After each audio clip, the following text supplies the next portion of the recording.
अस्सलामुअलैकुम वरहमतुल्लाहि वबरकातुहू। आप सुन रहे हैं ये वाक़या horror stories Israel YouTube channel पे।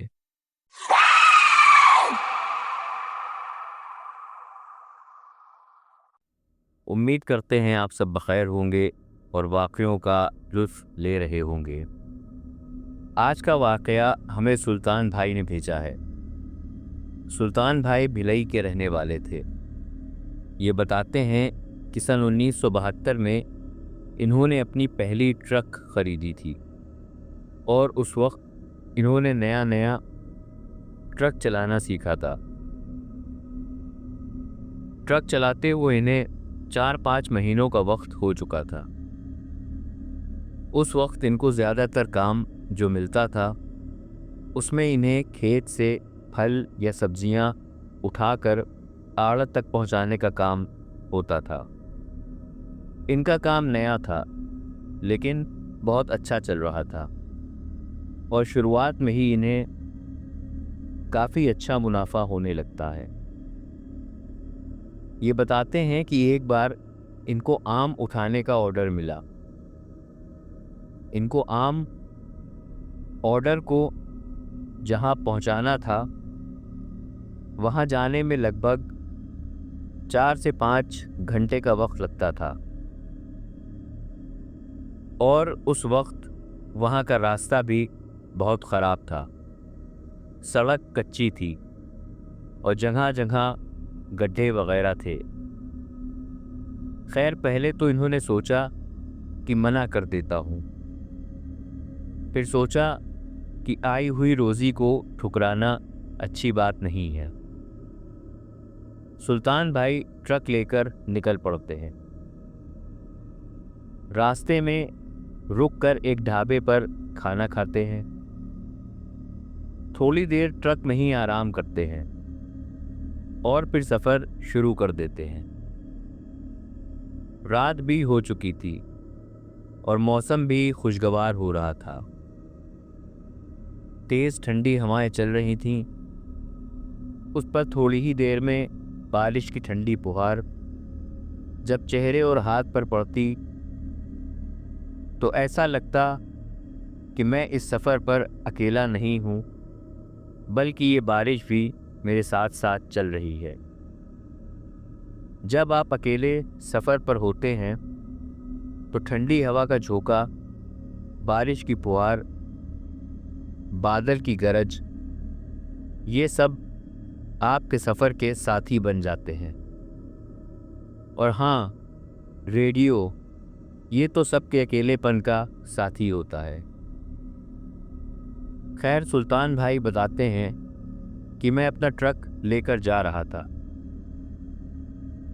और जो रास्ता आ रहा था जो कि कच्चा था उस पर बारिश की वजह से कीचड़ थी, तो मैं बिल्कुल धीमे धीमे ट्रक चला रहा था। चारों तरफ घना काला अंधेरा ही अंधेरा हो रहा था। बस ट्रक की हेडलाइट से जो रोशनी हो रही थी वही एक सहारा थी। मेरे दिल में बार बार यही ख्याल आ रहा था कि बहुत गलत बयाना ले लिया है, किस मुसीबत में फंस गया हूँ। बस इतनी ज़्यादा कोफ्त हो रही थी कि ये रास्ता कब ख़त्म होगा। तभी सामने से कोई लालटेन लेकर आता दिखाई दिया। मैंने सोचा कोई अपने खेत से या आम के बाग से आ रहा होगा। वो मेरे नज़दीक आ गया और बोला, भाई कहाँ जा रहे हो? मैंने पहले उसे गौर से देखा। 40 से 45 साल का आदमी होगा। सर पर अंगोछा बंधा था, सफ़ेद रंग का कुर्ता और लुंगी पहने हुए था। आंख उसकी शायद खराब थी। मैंने कहा कि मुझे रुस्तम भाई के बाग तक जाना है, क्या तुम जानते हो उन्हें? उसने कहा, हाँ बिल्कुल मैं जानता हूँ उन्हें। तुम एक काम करो, यहाँ से सीधे चले जाओ, उसके बाद दाईं तरफ मुड़ जाना, बस वहीं से पैदल का रास्ता है, क्योंकि ट्रक तो तुम्हारी अंदर नहीं जा पाएगी। मुझे थोड़ी हैरानी हुई, क्योंकि मुझे जैसा बताया गया था उसके हिसाब से तो बाग के सामने अच्छी खासी खाली जगह थी जहां मुझे ट्रक खाली करना था। फिर वहीं से आम की पेटियां लोड होनी थीं। बहरहाल मैंने सोचा ये इतने एतमाद से कह रहा है तो रुस्तम भाई को जानता ही होगा, और फिर रात के इस पहर ये मुझसे मजाक तो करेगा नहीं। मैं उस आदमी के बताए हुए रास्ते पर चला गया। जैसा उसने बताया था कि ट्रक अंदर नहीं जा पाएगा, वो बिल्कुल सही था। मैंने ट्रक वहीं रोक दिया और अंदर पैदल चलकर जाने लगा। अभी मैं कुछ ही कदम चला था कि मुझे सामने से धुआं दिखाई दिया। थोड़ा और नज़दीक पहुंचा तो मेरे होश उड़ गए। सामने शमशान था और किसी की लाश जल रही थी। पहले तो मैं उल्टे पांव वहां से भागा, फिर रास्ते भर उस आदमी को दिल ही दिल में कोसता रहा कि कैसे कैसे लोग होते हैं। कोई अपना काम करने निकला है और इनको तफरी सूझ रही है। फिर मैं आकर ट्रक में बैठा और जैसे तैसे रुस्तम भाई के बाग पहुंचा। ट्रक खड़ा करके सामान लोड करवाया। रुस्तम भाई बहुत ही अच्छे आदमी थे। उन्होंने मुझे रात का खाना खिलवाया, फिर चाय भी पिलवाई। इस दौरान इधर उधर की बातें भी होती रहीं। मैंने सोचा कि इनको उस आदमी के बारे में बताऊं। फिर सोचा जाने दो, ये भी क्या सोचेंगे कि मैं कितना बेवकूफ़ हूं। खैर मैंने उन्हें कुछ नहीं बताया और फिर मैंने वापसी के लिए कदम बढ़ाए और ट्रक स्टार्ट किया। वहां से निकल गया। फिर जाने क्यों उस आदमी का ख्याल एकदम से मेरे जहन में आने लगा और मुझ पर हैरतों का पहाड़ तब टूटा जब मैंने देखा कि वो आदमी वहीं सामने खड़ा है जहां मैं उसको छोड़ कर आया था, और हाथ का इशारा करके ट्रक रोकने के लिए कह रहा है।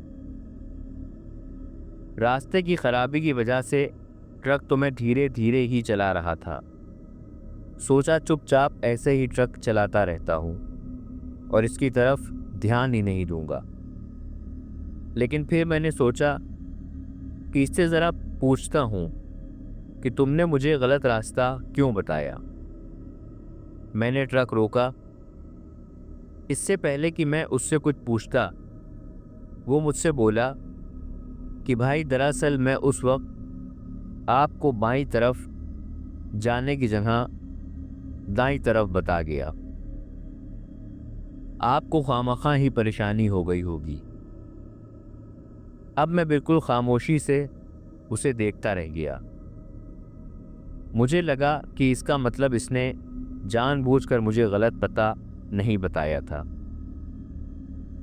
बहरहाल मैंने कहा कोई बात नहीं, मैं अपनी मंजिल पर सही सलामत पहुंच गया था, लेकिन आइंदा से भाई किसी को भी पता बताना तो ठीक से सोच समझ कर बताना। और मैं आगे बढ़ने के लिए स्टीयरिंग घुमाने लगा।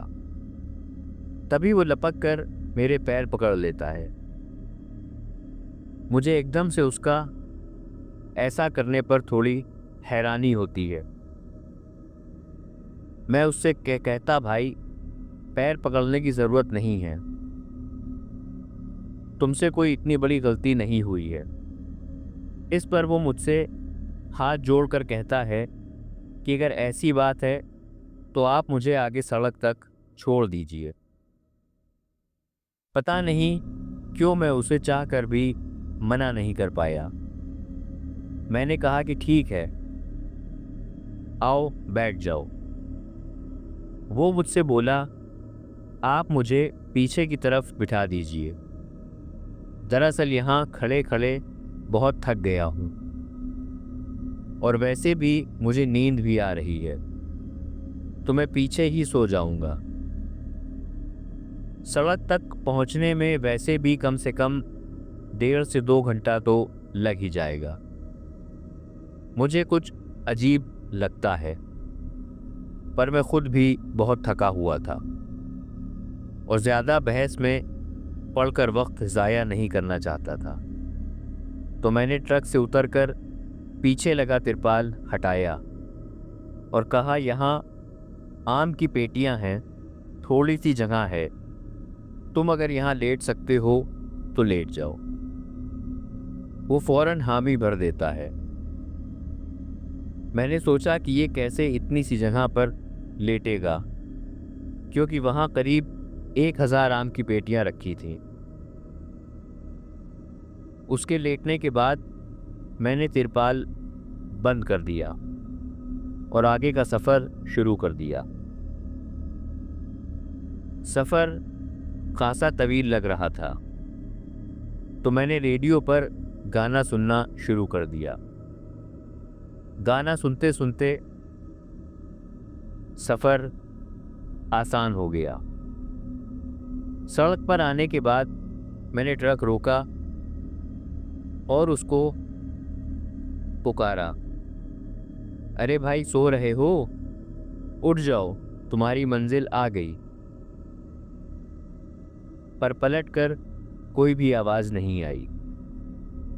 मैं ट्रक से बड़बड़ाता हुआ उतरा कि भैया, घोड़े बेचकर सो गए हो क्या?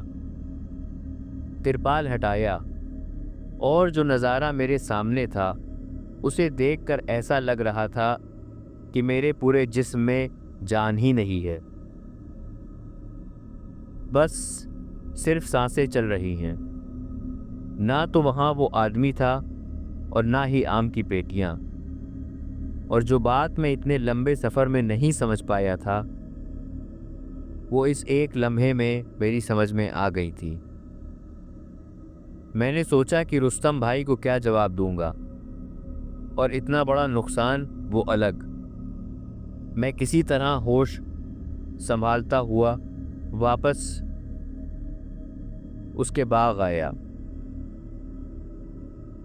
उनको पूरी बात बताई। इस पर उन्होंने कहा कि तुमने मुझे पहले क्यों नहीं बताया, मैं तुम्हें बता देता। ऐसा पहले भी कई लोगों के माल के साथ हो चुका है, अलबत्ता मेरे साथ ये पहली मर्तबा हुआ है। बहरहाल नुकसान तो हो चुका था और ये किसी गैर मामूली मखलूक का ही काम था। इस वाक़ये के बाद मुझे इतना तो सबक मिल ही गया था कि जो ऐसा जैसा दिखता है वो होता नहीं, और इस तरह की बातों पर यकीन भी हो गया था। मैंने अपनी ट्रक में हिफाजत की दुआ लगाई और आइंदा ज़िंदगी के लिए इस वाक़ये को दिमाग में एक सबक की तरह बैठा दिया।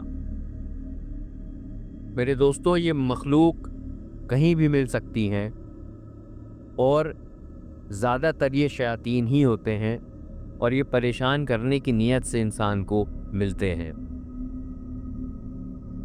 जिस तरह से सुल्तान भाई को ये मखलूक मिली और उसने इनको परेशान किया, उसी तरह से ये मखलूक आपको भी मिल सकती है। इसलिए मुस्तक़बिल में कभी किसी को लिफ्ट देने से पहले एक मर्तबा इस वाक़ये को ज़रूर याद कर लीजिएगा। उम्मीद करते हैं ये वाक़या आपको पसंद आया होगा। हमारे चैनल को लाइक करें, शेयर करें, सब्सक्राइब करें। दुआओं में याद रखें, अपना और अपनों का ख्याल रखें। जल्द ही नए वाक़ये के साथ आपसे फिर से मुलाकात होगी। अगर आप अपना वाक़या भेजना चाहते हैं तो सामने स्क्रीन पर दिए हुए ईमेल एड्रेस पर आप अपना वाक़या रिकॉर्ड करके या टाइप करके हमें भेज सकते हैं। हम उसे ज़रूर पढ़ के सुनाएंगे। तब तक के लिए दुआओं में याद रखें। अस्सलामु अलैकुम वरहमतुल्लाहि वबरकातुहू।